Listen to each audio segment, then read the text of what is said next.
a rad konceptualne umetnice Natalije Ribović iz Novog Sada, ambasadorka u Nemačkoj dr. Snežana Janković, zapazila je još tokom svog diplomatskog angažovanja u Japanu, gde je Ribovićeva studirala i stvarala. Bavarski grad Augsburg, u kome Natalija danas živi, posvećuje veliku pažnju njenim umetničkim radovima, a oni su našli primjenu i u modnom dizajnu.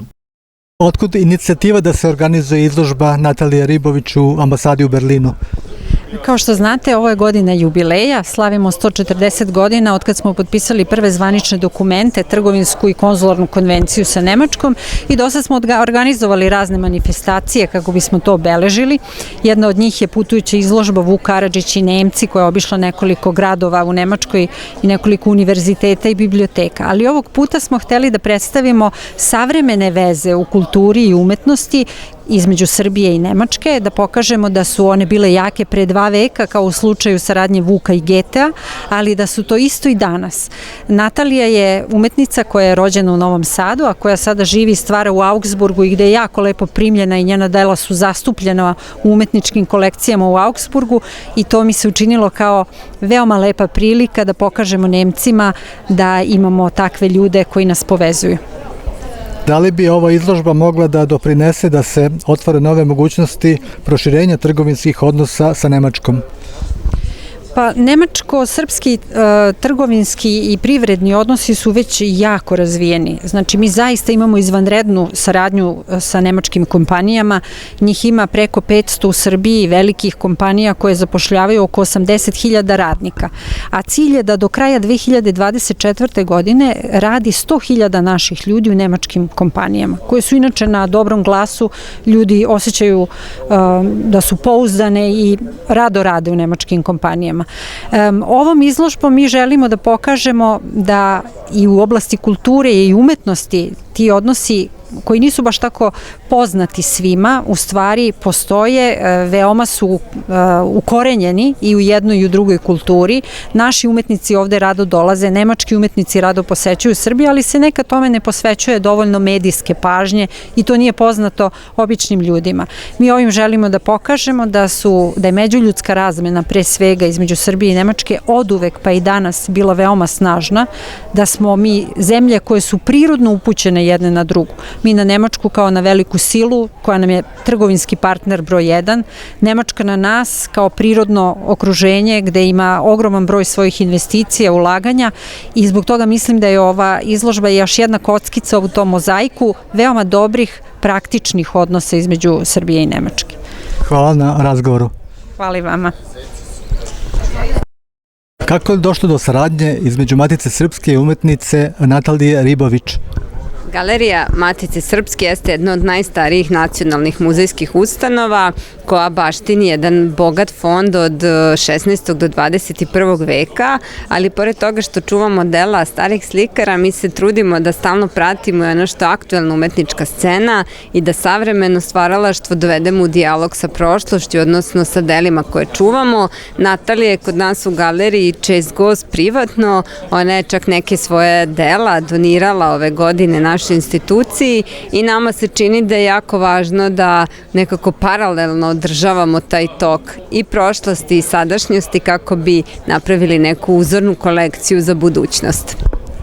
Koliko Matica Srpska svojim aktivnostima usme da dopre do naših ljudi u inostranstvu?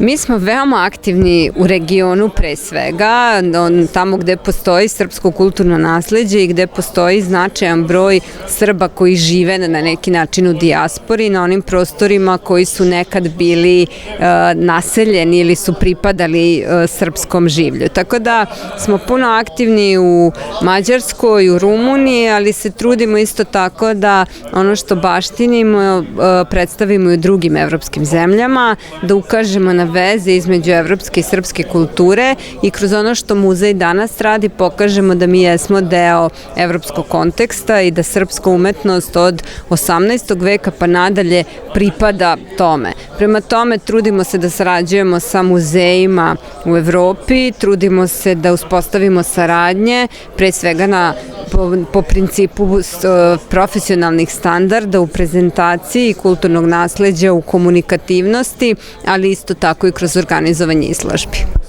A kada Berlin može da očekuje neko sljedeće gostovanje projekta Matice Srpske? Evo, baš sam razgovarala sa ambasadorkom i ona je rekla da otvoreno nešto ponudimo. Puno je veze između nemačke kulture i srpske kulture. Brojni srpski slikari s kraja 19. veka dolazili su u Minhen, koji je tada bio centar, da kažem, obrazovanja. Postoje brojni srpski umetnici koji su trenutno u Berlinu i čini mi se da to sve zajedno može da na neki način bude inspiracija za bolju i kvalitetniju prezentaciju i naše kolekcije, ali i savremenog stvaralaštva u nekom od prostora umetničkih u Berlinu. Hvala na razgovoru. Hvala vama. Odakle je potekla ideja da se izložba Infinito Dance organizuje u ambasadi Srbije? Imala sam jednu divnu mogućnost koju sam dobila od ambasadorke dr. Snežane Janković da ovim povodom 140 godina od potpisivanja trgovinskog i konzularnog ugovora da izložim ovaj Place Infinito Dance koji sada vidite u pozadini. To je jedna grupa radova koja se sastoji od Alu di Bond radova, Infinito Dance, Baka, Giovanna i Zec koji plešu jedan ples zajedno i to je jedna igra između prirode, tehnologije i duha u 21. veku. Ovo u pozadini što vidite, to je jedan veliki zec koji je sleteo ovde u ambasadu Republike Srbije i velika mi je čast da mogu umetnost da prenesem ovde u ovom prelepom ambijentu i da dalje putuje u mislima svih posetilaca koji su stigli u ceo svet. Da li će izložba biti organizovana i u drugim gradovima? U ovom momentu možda još ne, ali nikad se ne zna, možda će neko da nas pozove. Koja sećanja iz vašeg ranog detinjstva koje ste proveli u Novom Sadu utiču na vaš rad?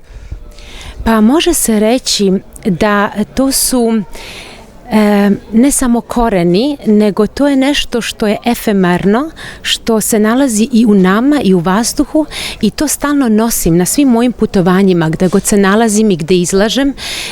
Ja bih rekla da je to jedan veliki uticaj, a ono što je beautiful i prelepo, da se kulture sreću, da se dodiruju, da se razvijaju i da dobijemo jednu perspektivu o nama svima ovde na planeti Zemlji, kako kultura može ne samo da se ujedini, nego kako možemo jedne druge da respektujemo i da putujemo. Iako sam zahvalna što imam tu mogućnost da govorim kroz umetnost. Gde sve može vaša kreacija simpatičnog zeca da se vidi? Ona može ne samo da se vidi, nego može i da se oseti. Zec je imao mogućnost da putuje po mnogim delovima kontinenta i sada je 2016. godine imao priliku da rezidira u Schätzler Paleu, Kunstsammlungen Museum u Augsburgu, ali to nije bio ovaj žuti zec koji vi vidite, nego to je bio srebrni zec i on je, mogu da kažem, simbioza duha, prirode i tehnologije, ali otvoreni smo.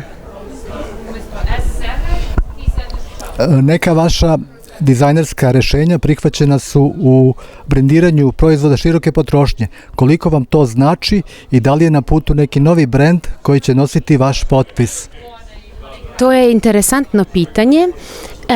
Jeste, to je tačno. Renaissance Tata Gain, to je jedan od novih mojih brendova koje sam razvila.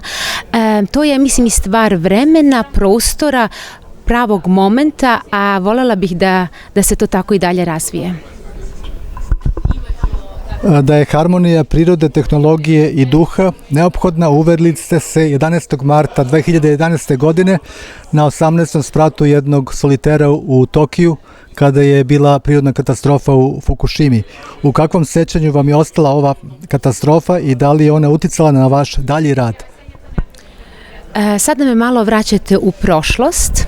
Emocije su se smirile, ali je to bio jedan veliki kat u mom životu koji sam uzela kao jednu supstancu i jedno iskustvo koje sam ponovo stavila u umetnost, u moje umetničko stvaralaštvo i na taj način sam mogla da doživim jednu, mogu da kažem, renesansu svog duha.